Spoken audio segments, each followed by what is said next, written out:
Thank you all. Thank you very much and welcome. I'm Father Mitch Pacwa and welcome to EWTN Live. We're bringing you guests from all around the world. Our guest tonight doesn't come from super far around the world, sweet home Chicago. And he heard a call from our Lord about 14 years ago. And that call was to leave his thriving law practice behind him in Chicago and to begin a life as a full-time Catholic evangelist. Since then, he and his wife, Lori, have begun this apostolate called Evangelize All Ministries. And through that ministry, they facilitate spiritual retreats and parish missions. Through his work, he's come to understand the importance of prayer and how it can help men in particular to lead a life of holiness.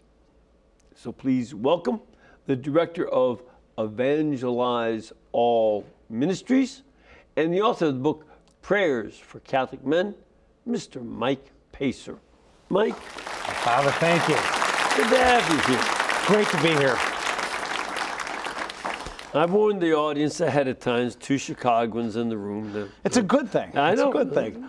They'll be careful. You already told them to watch their wallets. Exactly.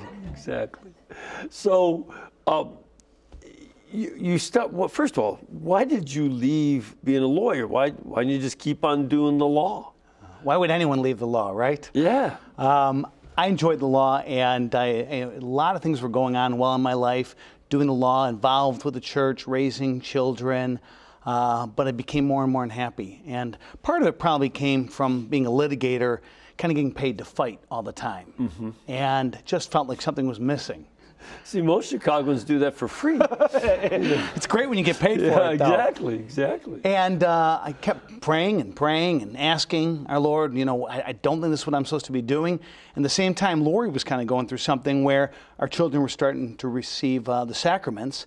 And she was wondering, do I really believe this stuff? What am I passing on to my kids? And we were on a retreat together at one point, and we just got completely hit by the Holy Spirit.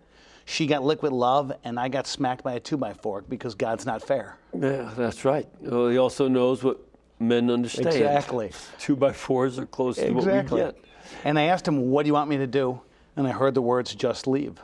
And so on the Feast of St. Therese, 2004, I resigned my partnership, and I walked out having no idea what I was going to do. Yeah. With my wife's approval and blessing. Yeah, so because that's an extremely important aspect too. Yep. That the two become one flesh, and you really have to have a unity of heart and mind on this kind of major decision that's related to your family's vocation. So she was on board. This is actually what made the two really become one, because I think up until then we had been growing in spirituality, but next to each other.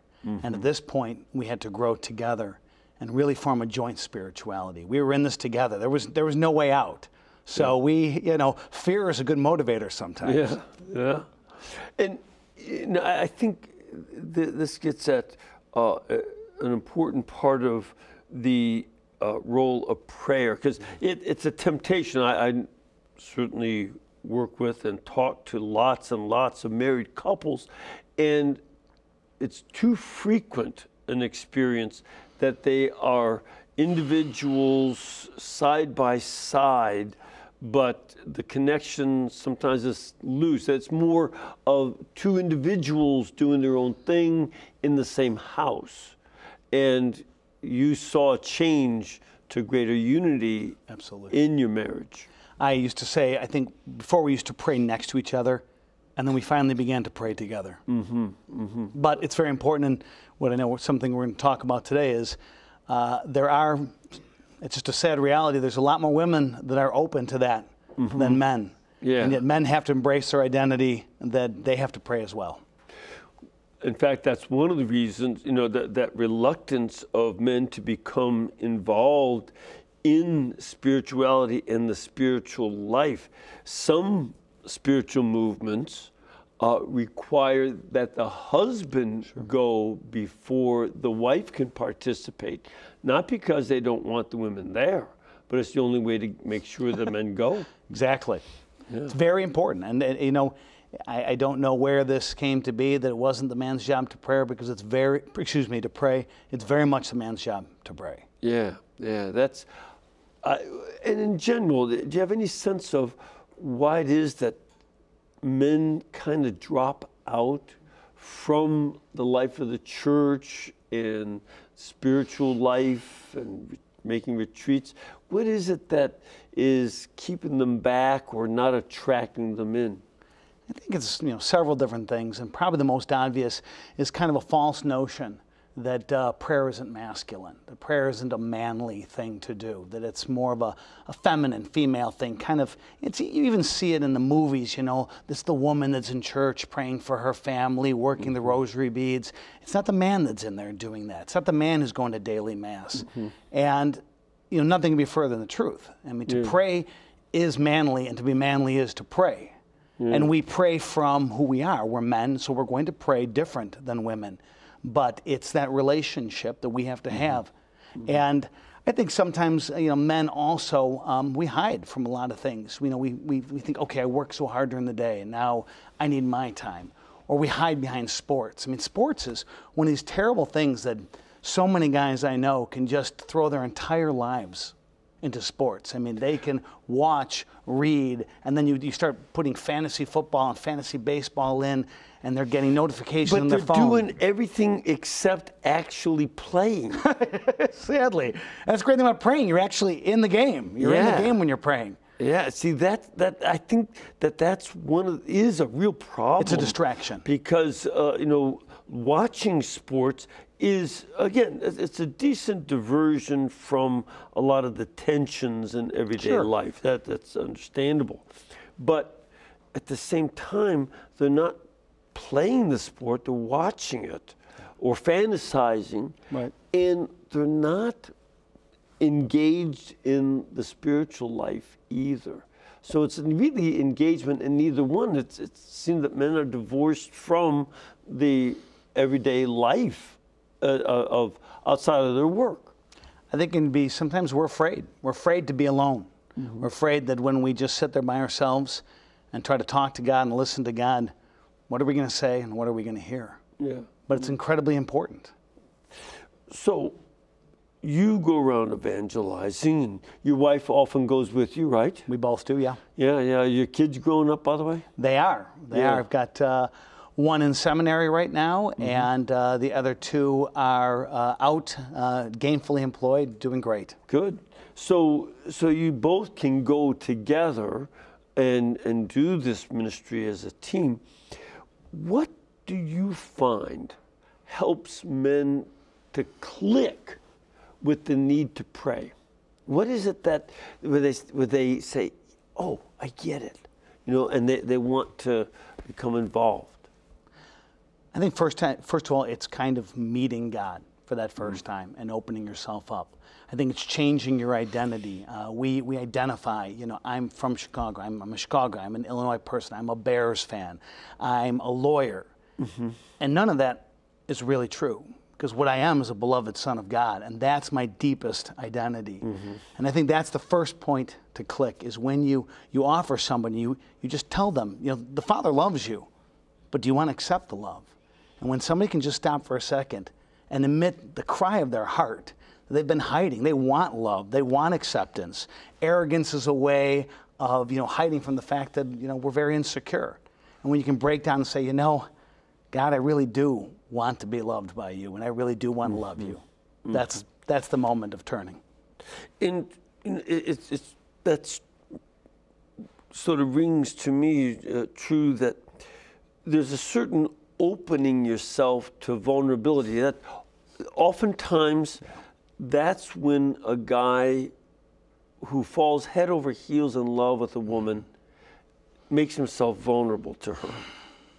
When he has his first kid, especially, and the other kids come along, he's just amazed at, where did this little guy come from? And and there's a vulnerability to take care, but there's not always that vulnerability towards God that sometimes guys hold back.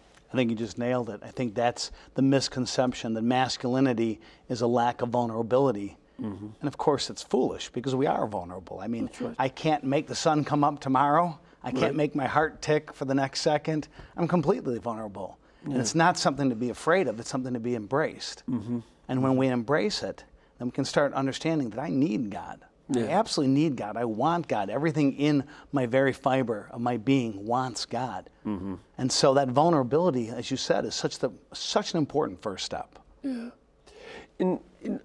I was struck this weekend because as a nation, it's not only was the celebration of Veterans Day on Monday as a national holiday, but Sunday was the 100th anniversary of the end of World War I. And naturally, on some of the channels, they showed a number of movies about various wars that we've been involved in. It's a big part of our American history and experience. But it was also typically part of the movies, especially as the men were going to land at Normandy or some of the other battles. They were in touch with their fear. You could see them being afraid.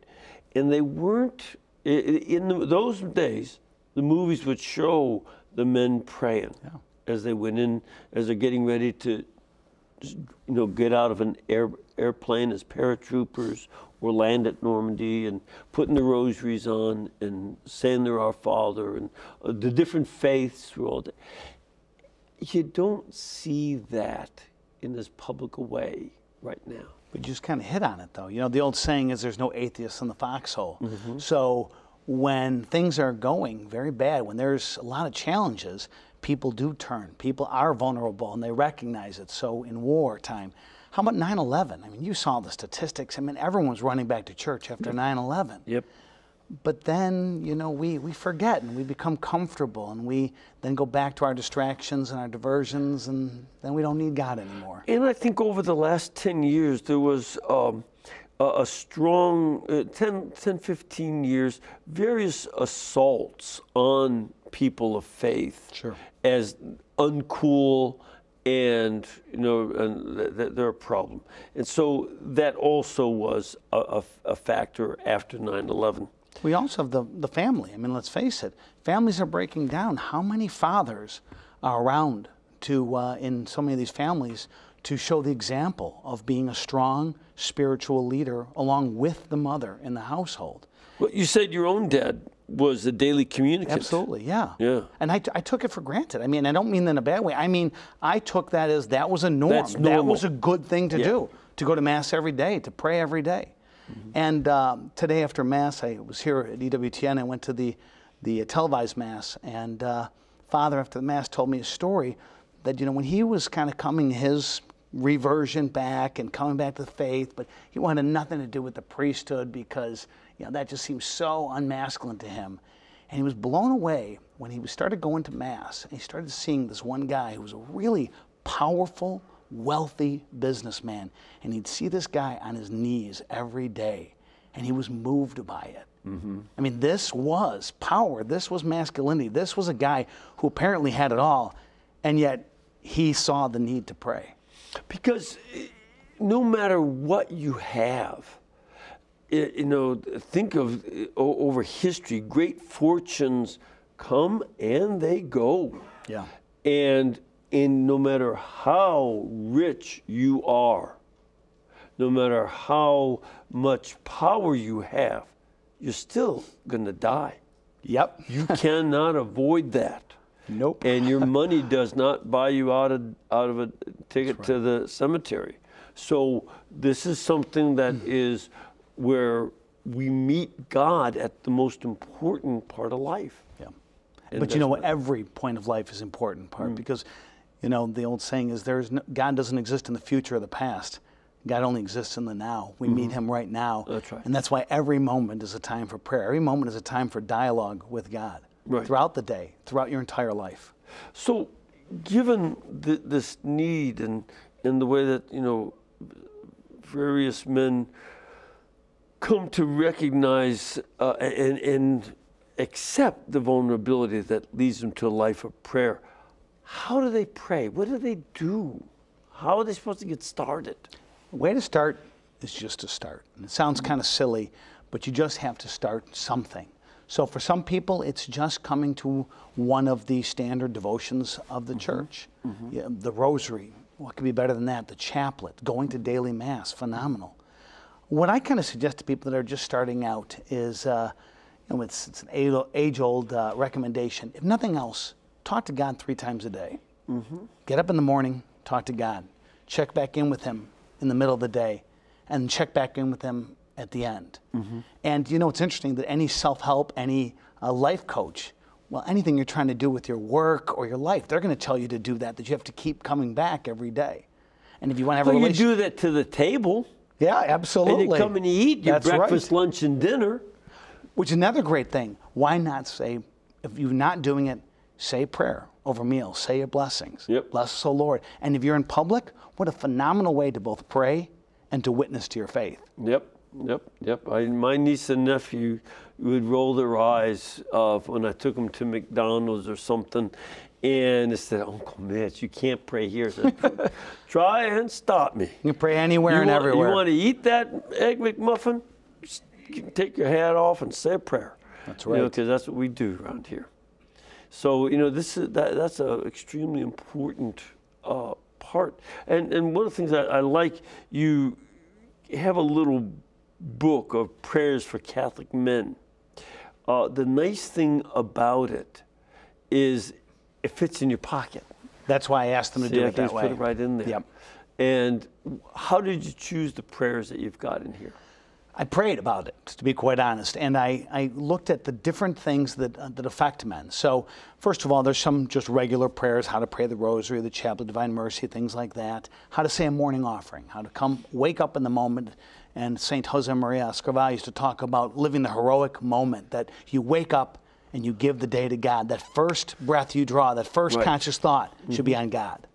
So I talk about that. But then I go through all the different aspects of life. So there's problems with purity. There's problems with sick children. There's problems with death. There's problems at work. There's problems with coworkers. Sometimes communicating with your wife. A lot of ones about the spouse in there, yes. Because you need help. I always say that marriage works when Christ is number 1 in the marriage, and your spouse is number 2, and then your kids are number 3. You have to have that priority of your loves, but Christ has to be the center and the power behind your marriage. I wish I did it all the time, and I don't. But one of the most important things to do is when you've been at work, and it doesn't matter whether you're a male or female, but when you've been at work, and when you drive into the garage, to say a prayer and say, you know what, I'm not going to walk in and dump everything that's happened to me all day long on my spouse. I wish I would do that every day. I don't. But what a beautiful way to start that time with your spouse, not with all the baggage of the day. Yeah. And even, let's say it's something good. Well, you know what? Maybe she has something good to share. So why do you have to talk about all of the wonderful things? Wait, it might be appropriate. But when you walk in, greet her with an open heart and with love, and see how the night's going to unfold, rather than I have the agenda, whether it's my terrors of the day or my joys of the day. Listen first before you talk. Yeah. In one of the roles of prayer is to teach us to listen to God. It's not only saying words to God and telling Him stuff. He kind of knows already. Just like you as a dad, there's a broken window. You probably have a pretty good idea which kid did it, and you're waiting for them to come tell. It's not that it's something you don't know, but you want the relationship back and forth.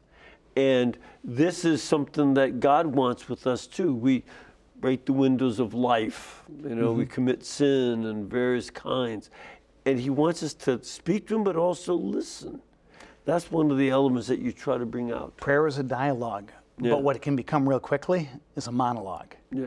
I'm just talking. I'm petitioning. And you know what? You have to stop and you have to listen to God. And adoration in front of the Blessed Sacrament is amazing.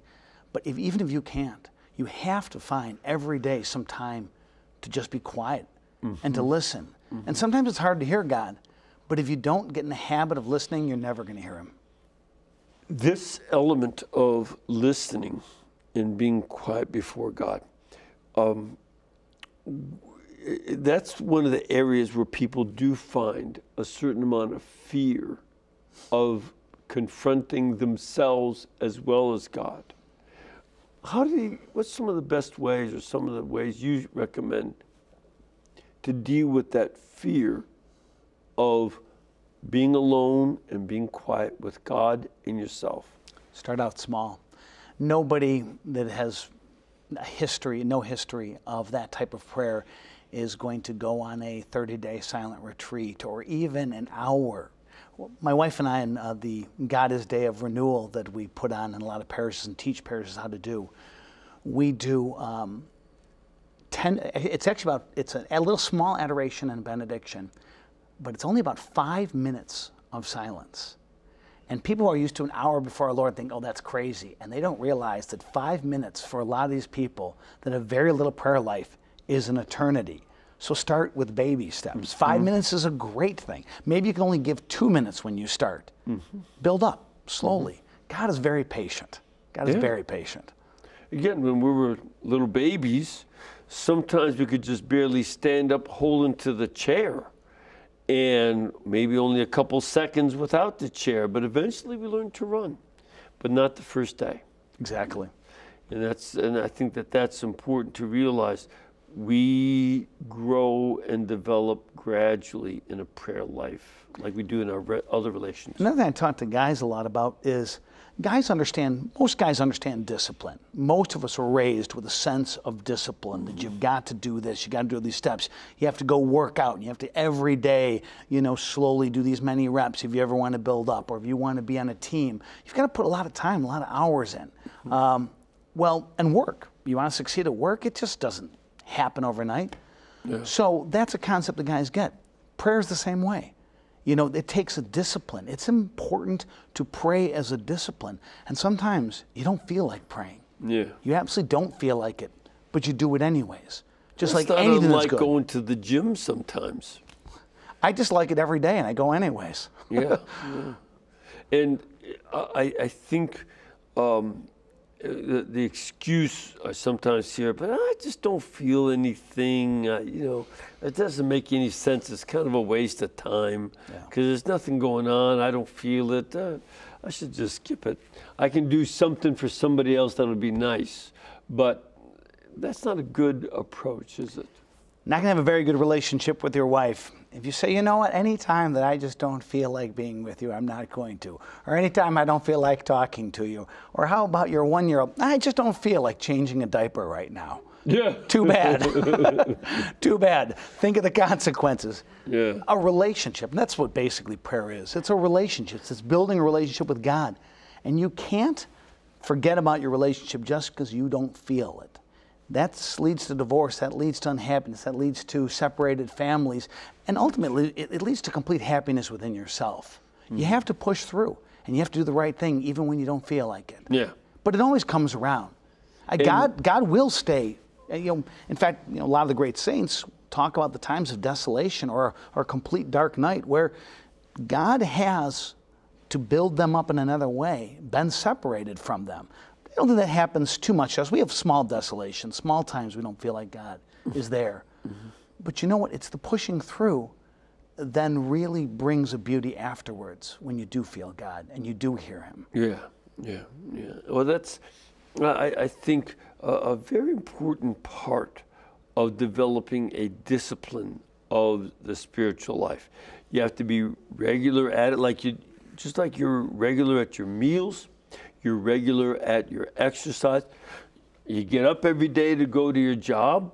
They expect you there at a certain time, and you have to stay until a certain time, and sometimes more than that even. That's part of the discipline of life. Yeah. And you're saying apply those same principles to your prayer life. Absolutely. Not just when you feel like it. That's right. But especially at the times you don't feel like it. Make the commitment. Make the commitment. And there's always time. A lot of times people say, well, I don't have time to pray. You mentioned that one earlier. You always have time to pray. I think sometimes we think that prayer is, I get in my car, I drive to a church, I get down on my knees, and I pray the rosary very slowly for half an hour. Prayer takes its form in everything. Prayer is, God, I love you. Mm-hmm. God, thank you for this awesome meal. Thank you for this great glass of wine. Simple habits that are awesome to keep God present throughout the day is there's things you do every day. One of them is you wash your hands. Another one is you climb stairs. Mm-hmm. And to have just a habit of every time you hit the stairs, Jesus, Mary, and Joseph, I give you my heart and my soul. Mm-hmm. Lord, now it is not I that live, but you that live in me. Just some simple, or how about just, Jesus, I love you. Yeah. Or Mary, I love you. Mm-hmm. Just every time you do something, and you're doing that throughout the day. Now, sometimes it'll kind of only be half-conscious, but it's always there. It's always reminding you that God is always with you, and you're always with God. And you certainly hear and see a lot of people, okay, dear, good talking to you, love you. And, is it, the most wonderful experience where I say, where you express your love and it's just going to end up on a greeting card? No, it's just love you, and you go on. It's a small little communication that's part of a context of the wider communications.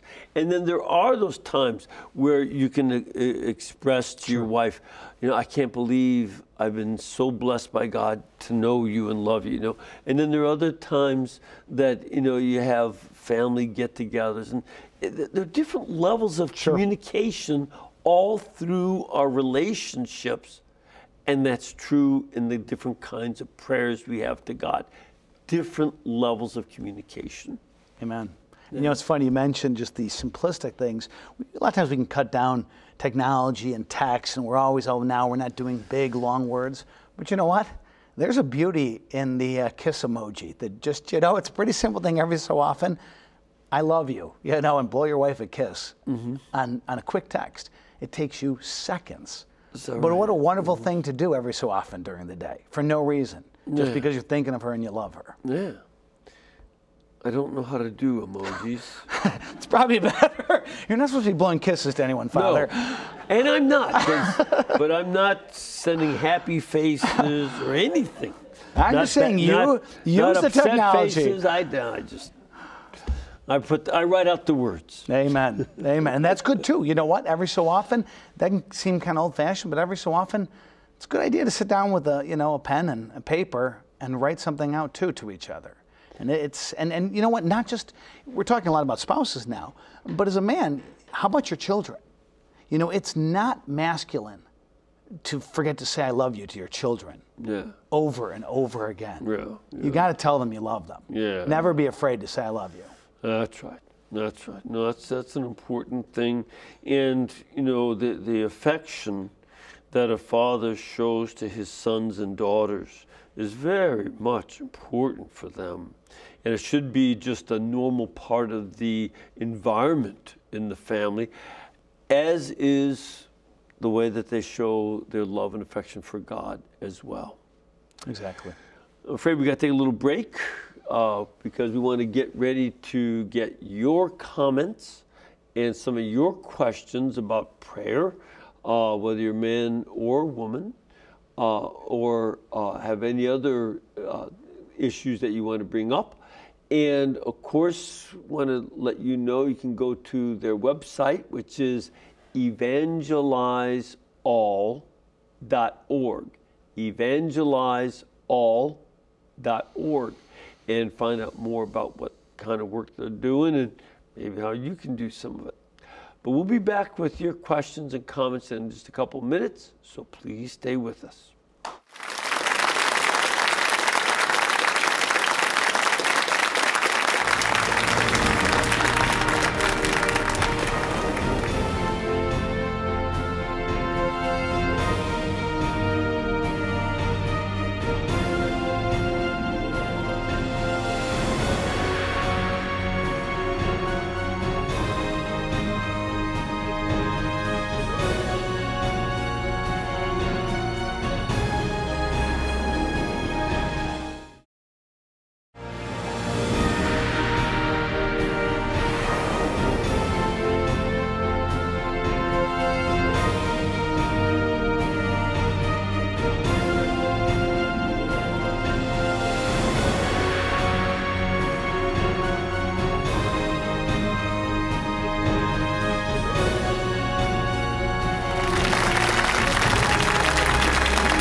right. Are you ready for some questions? Absolutely. Let's start off with a phone call. We have Joan from New York on. Joan, how you doing?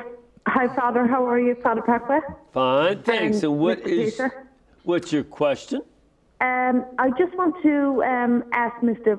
Pacer about, here in New York we do 2 vigils, one for the Holiness of Priests once a month, and the other one is the first Friday. And, we've been doing it for a number of years, and, it's unbelievable to me that the men, I don't know where the men are, but they need to get out of that bed at 12 o'clock at midnight in the middle of winter and come and stay there all night in front of the Blessed Sacrament, Eucharistic Adoration, number one. Because more women show up than men, and there's something wrong, seriously wrong, that women are showing up in front of at 1, 2, 3 o'clock at night doing the vigils. And number 2, I think we're not hearing from the pulpit. We need more men to be men.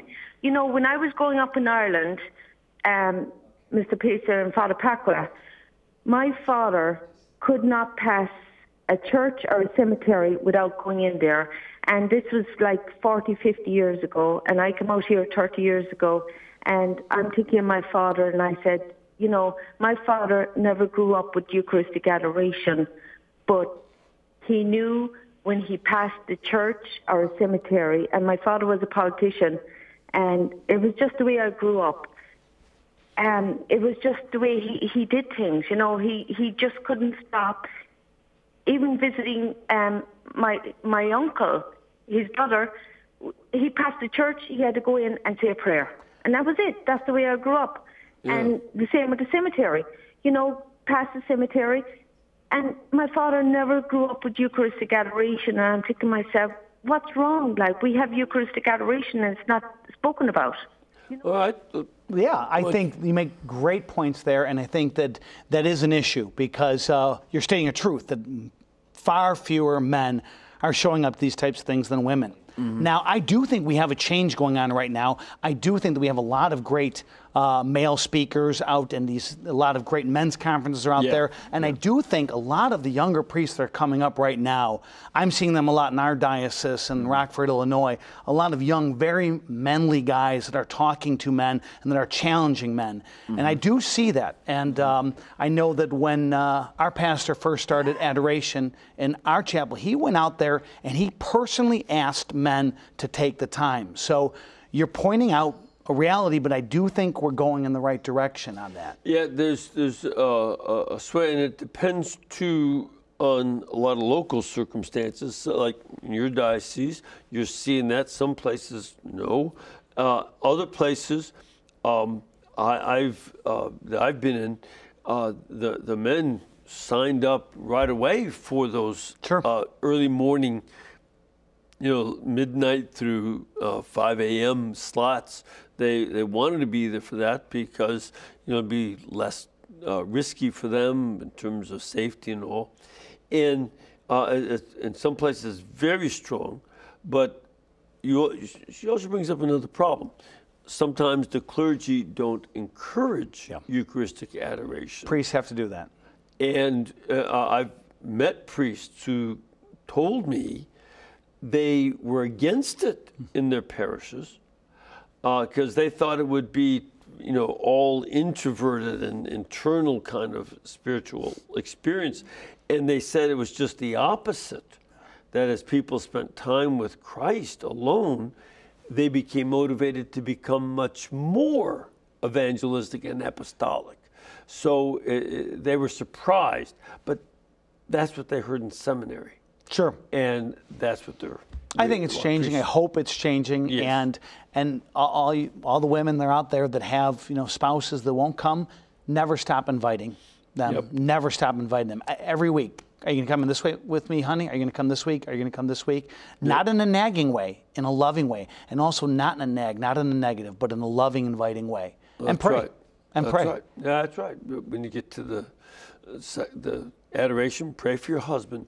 And, I know couples in their 80s who go together to Eucharistic adoration. and men's retreats in the prisons. They have inmates and the people on the retreat team before the Blessed Sacrament 24 hours. Yeah. You know, and that makes a difference. We need to do that. Man, where are you from? Atlanta area. Atlanta, just down the road from us. And what is your question? What's a good thing to say to your son or daughter who says, I just don't get this spirituality thing, without being too preachy? I've got the answer to that one. Okay, what you got? It's the answer. Yeah. No, okay, it's not. That is obviously one of... Now, see, now that's Chicago. That's the kind of shill that I grew up with. Go ahead. This is the age-old problem. I mean, how many of our friends, how many moms, dads, grandmothers, grandfathers struggle with this? What do I say? What you say is, first of all, the most important thing is, what do you do? There gets a certain point of your life where you can't make your child do anything. And it's way younger than we think. It's 11, 12, 13, maybe younger. Yeah, that's about the time when their friends begin to have a bit stronger influence than you. But before, you could tell them, do this, and they would do it. Don't do this, and they won't do it. But that doesn't mean you don't affect them. You will affect them, but the most effect will come from your witness. Mm-hmm. So if you want to change your child, the first thing to do is change yourself. Mm-hmm. What am I doing as a witness? Mm-hmm. I need to be a better witness. I need to be a better mother, a better father. And you have to do that. And you have to pray. And then you have to be patient as well. Mm-hmm. I don't want anyone to, you can't look at a child and say, it's my fault this child is not going to Mass. You did the best job you could throughout their life, some good, some bad. Be a good witness, love them, don't nag them, and then trust God. Give your child to God. And God, who loves your child way more than you do, let God help that child. And at times, you know, let that be, you know, a statement like that. You know, I don't get the spirituality issue, okay? What engage them, not try to tell them something, but engage them to tell tell me what's going on in your spiritual What's going on in your life? What are you feeling? What is it that you are missing? You know, did you ask, especially if they're young adults, you can start to say, well, was there any ever time that you did have a sense of connection with God? Mm-hmm. What was that like? It's great. You know, just get them to tell their story so that you, and then tell yours. Share your story, but don't force your spirituality upon them. Yeah, tell them what you do and why you love it. Let it be within that dialogue as you start to treat them less as a little kid and more as a peer. Absolutely. They're never totally a peer, but they do become your friends, so you can share on another level. And that often opens up a discussion. So that might be a good thing too. We have Marianne on the line. Hello, Marianne. Hey, Father Pacwa, how are you? Fine. What's your question? My question, I'm calling with regards to my brother, and unlike some of the queries that your guests have had, my brother is a man of utmost faith. He goes to Mass every day. He prays. He is an amazing, amazing person in his marriage, with his children, but he's going through basically a dark night of the soul. And he's been praying. He's had a number of setbacks in business, and he's been praying so hard for the Lord to guide him and to keep his faith and not despair. And he just feels that the Lord has abandoned him. And he truly is a wonderful, wonderful person. I'm hoping you give me some advice, some prayers, some meditations, anything you can give him to guide him to that God still loves him, that God has not abandoned him, because right now he feels that the God that he has loved and served all his life has truly left him. It's tough. I've gone through a few such experiences too, fairly tough ones myself, with pretty significant depression. And in the heart of one of them was I was terrified of God. I was terrified of the Eucharist. When I was in church, my skin was crawling. I was absolutely terrified to even go up and receive our Lord. I cried. I didn't feel God's presence. There's not an advice to say, pop this pill, say this prayer, and it's over. What it is to just do the next thing that you can do. A lot of times a prayer is just a cry from the heart. You know, think about the man with a son who was possessed. I believe, but help my belief. I would help my unbelief, excuse me. And I would always do the words of Jesus, I trust in you. Jesus, I trust you. And I didn't trust him. I didn't believe in him. I didn't feel him. But I would do what I could. And I couldn't go to daily mass at that point. I went to Sunday mass and I barely made it through. And I did what I could. Mm-hmm. And a good spiritual director, when I say spiritual director, I don't even necessarily mean in a formal sense, but a good holy person, and praise God, nowadays there are more good Catholic psychologists and other counselors. They're helpful. But a lot of it is just taking it one day at a time, praying what you can pray, living in that moment and just trying to survive, and keep telling yourself, I don't feel God's love, but God does love me. St. Ignatius Loyola recommends that at those times we should recall points when we had great spiritual delight. He should think back on the times when he had consolation and remember those and what that was like. It doesn't take away the pain of the present, but it's important to remind himself that that also was true. Secondly, I would also recommend that you read the diaries or autobiography of Saint Mother Teresa of Calcutta. She also went through that emptiness for decades. There are a few saints like that. Francis Rodriguez, a Jesuit from years ago, went through it for decades. And John of the Cross, Saint Teresa of Avila, but Mother Teresa is somebody more contemporary, and that may be helpful. There's one other thing too, I found helpful in the Desolations, is it's very hard to pray consciously to God, but there's something about the human that wants, as low as you are, you want to make other people feel better. Mm-hmm. So it's a great time to really focus just on the corporal works of mercy and just try to do nice things for other people.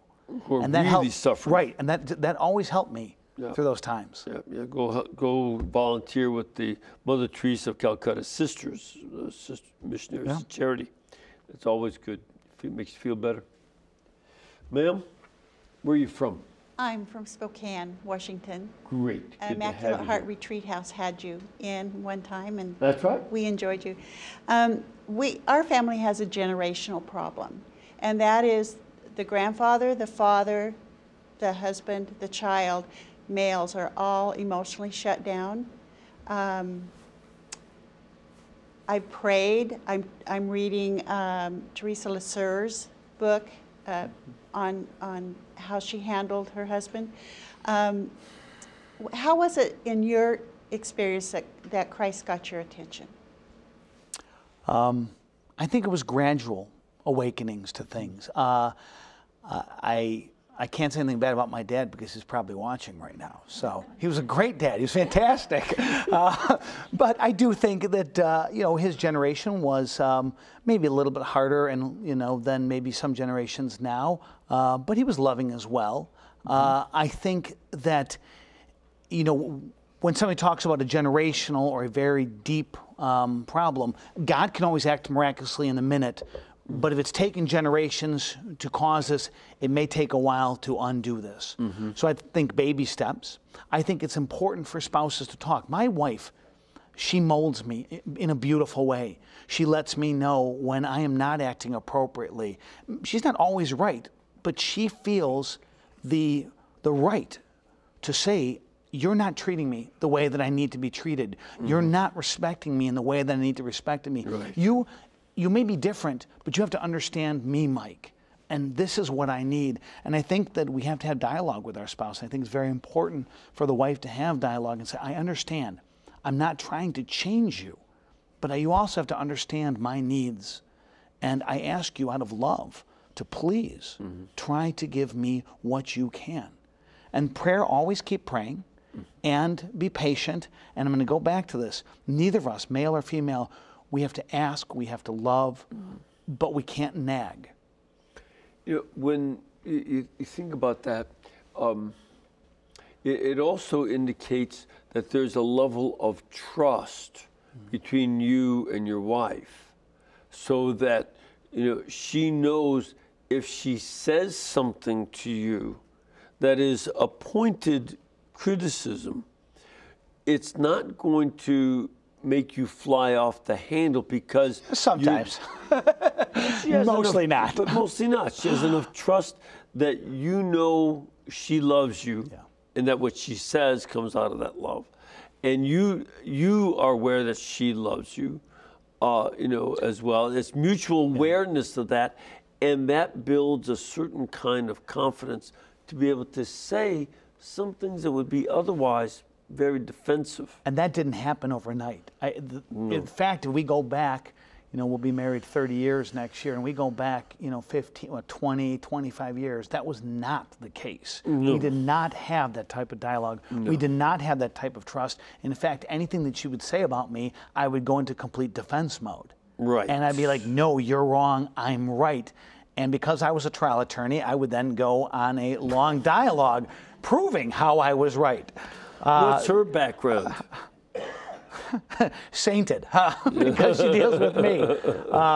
She was, she likes to joke that she started out in education at University of Illinois, and then she went to engineering, and then she ended up with a degree in economics, and then she went to evangelization. So it doesn't really matter what she does so long as it starts with an E. Okay. But it's that, and, you know, there's that kind of shutting down that you're describing indicates, at the very least, a lot of defensiveness, that they don't want to make themselves vulnerable, because if you do, you're going to get jumped on. Right. That's been their experience. And that might be one of the things that you have to talk to them about, is, you know, any one of them. You can't talk to all of them. Well, maybe you could. You know, say, I don't care which one of you guys started it, you're all going to get it. You know, but no, that some of them have to, you know, begin talking about, what is it that makes you so defensive with these other guys in the family? And, you know, what do you do to sort of crack through that crust that blocks you up? So that would be a big start of the dialogue. Yeah. I have another question. And where are you from? I'm from Seattle. Yes, you are. Not only are you from Seattle, but you also run the EWTN radio. You helped start the EWTN radio affiliate. We are Sacred Heart Radio. We are an EWTN radio affiliate. We just signed our 9th station to purchase today. So very timely. But I was just going to say, so that anybody else who's thinking about getting involved in evangelization in the radio ministry, I visited you in Seattle years ago. You did. And you were, the whole broadcasting system was in your living room. All this stuff was there. So home office. Yeah, the home office. Home office was a home, you know, broadcasting system. Well, so God bless you for that. Thank you very much. We're up to 9 now. Anyone can do it, by the way. Yep. Mike and Father Mitch, evangelizing males is so important today, especially in our culture we're in. Does Evangelize All have conferences, retreats, parish missions? Do you give weekend talks? What exactly is Evangelize All, and what do you do? Evangelize All is actually really aimed more towards parish-based evangelization, going for both the male and the female. We have got a one-day charismatic. That's not charismatic, but we have a little, you know. Charisma is the Greek word for proclamation. The proclamation of the truths of the faith, and we see the beauty of meeting God, encountering God, and saying your yes to God. So we also see that it's very hard to get people that are in their 20s, 30s, or 40s to do a weekend retreat. So we came up with a one-day retreat. And this one-day retreat does a very succinct, very high-paced, action-based day, bringing people to our Lord and back to the sacraments, both for men and women. And we also try to tie it to sacramental prep. So when parents are bringing their kids for First Communion and Confirmation, that's a great time to reach out to them. Yeah. So we're not per se a men's-based ministry. However, I personally, obviously besides writing prayers for Catholic men, I speak at men's conferences, men's prayer breakfasts. And besides, I don't want to just say myself, there are so many great men's conferences. There's so many great men's speakers out there right now. It's really growing. It's a beautiful movement in the church right now. Yeah, we need it much. We have a caller. Hello, Kevin? Hello. Hi, wait, sounds like you're not that old. No, I'm only 8. I used to be 8, but 61 years ago. So what can we do for you, young man? Well, my name is Kevin McMaster. I go to St. Joseph's Church.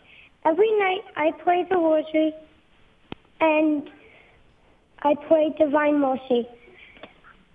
And I go to adoration. Okay. Did you have any, is that a comment that you're making for us? Yes.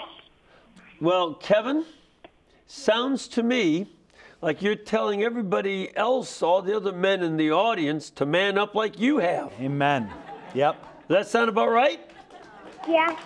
All right. So, all the guys listening, the 8-year-old is ahead of you. Let's get going. That's right. Thanks for calling in, Kevin. Appreciate it. And at the age of 4 and 5, I bring up the gifts.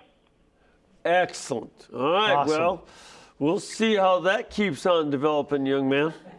All right, good. Let's go to one more question from our studio audience. Father, where are you from? I'm from Oak Harbor, Washington, the Archdiocese of Seattle. Great. And your question? Mike, you have a son who's a seminarian. What was your reaction when he told you he was going to enter the seminary? And what's your reaction and your thoughts today? It's two different reactions. The reaction at the time was fantastic, awesome, my gosh, this is great. And then right after that, there's a little bit of an understanding, all of a sudden hits you, I'm not gonna have grandchildren. He's not gonna be married.